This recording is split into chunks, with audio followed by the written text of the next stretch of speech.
There's a strange moment that happens in some relationships. It's quiet, and most people don't even notice it at first. It's the moment you realize you're always the one apologizing.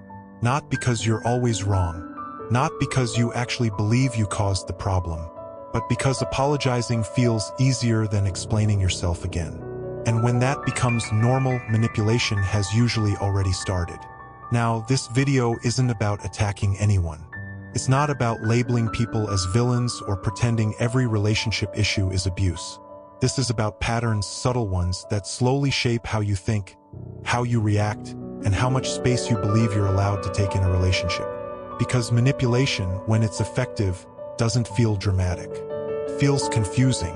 Most people imagine manipulation as something obvious, loud, aggressive, someone shouting, controlling, or making demands. But in reality, the most common manipulation tactics don't look like control at all. They look like love. They look like concern. They look like just trying to communicate. And that's why so many people stay in situations that drain them. They don't feel abused. They just feel off, confused, drained, smaller than they used to be. One of the earliest signs shows up in your sense of reality. You remember a conversation one way. You're sure of what was said, how it felt, why it hurt. But when you bring it up later, the response is subtle. You're told you're exaggerating, that you misunderstood, that you're being too sensitive.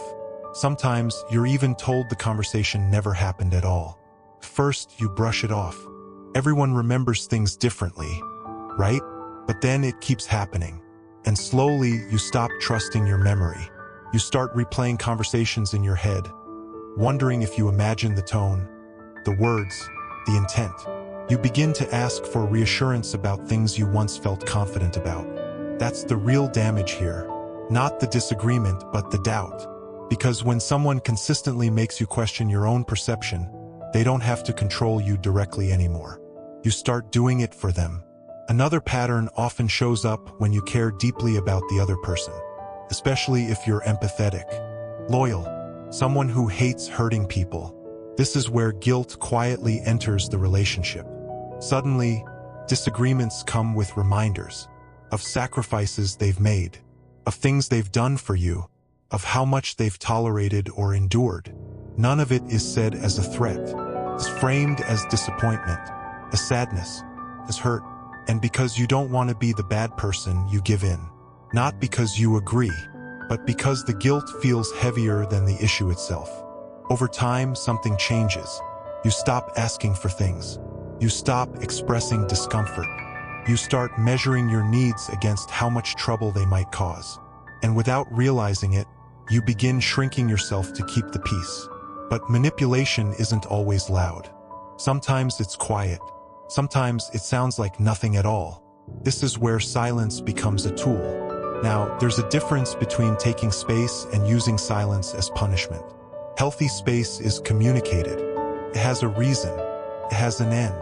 Manipulative silence feels different. Messages go unanswered. Conversations suddenly stop. Affection disappears without explanation. And you're left wondering what you did wrong. That uncertainty creates anxiety. You replay everything. You analyze your tone, your words, your timing. And when communication finally resumes, you're different. More careful, quieter, less honest. Not because anything was resolved, but because you're afraid of being shut out again. Eventually, you try to talk about how all of this makes you feel. And this is where another shift often happens. You bring up a concern, calmly, respectfully, honestly, but suddenly the focus moves. They're hurt now. They feel attacked. They're overwhelmed. Your concern becomes proof that you're insensitive. Your boundary becomes evidence that you don't care enough. And before you realize what's happening, you're apologizing, comforting them, reassuring them. Your original issue disappears completely.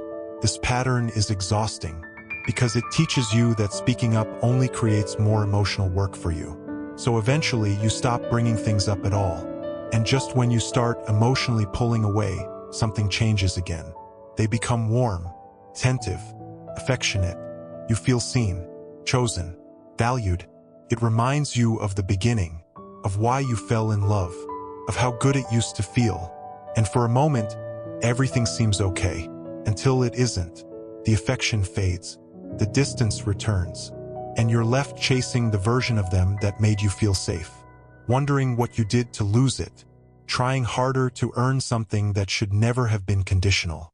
That emotional up and down is powerful, not because the love wasn't real, but because the instability keeps you focused on survival, not clarity. Over time, all of this leaves a mark. You feel tired even when nothing is technically wrong. You doubt yourself more than you used to. You rehearse conversations before having them. You feel anxious expressing basic needs. And you start to believe that relationships are supposed to feel this hard. The hardest part is this: most people don't recognize these patterns while they're inside them. Awareness usually comes later, in quiet moments, after distance, or after something finally clicks. And if that's you, hear this clearly. Recognizing manipulation doesn't mean you're weak. It means you're becoming aware. Healthy relationships don't leave you constantly confused. They don't require you to shrink, second-guess yourself, or earn basic respect. They don't feel like a psychological puzzle you're always trying to solve. The moment you start trusting how you feel again without needing permission, that's when manipulation begins to lose its power. And if this video helped you put words to something you've been feeling but couldn't quite explain, share it with someone who might need it too. Because clarity isn't about blame. It's about freedom. This is Influence Decoded.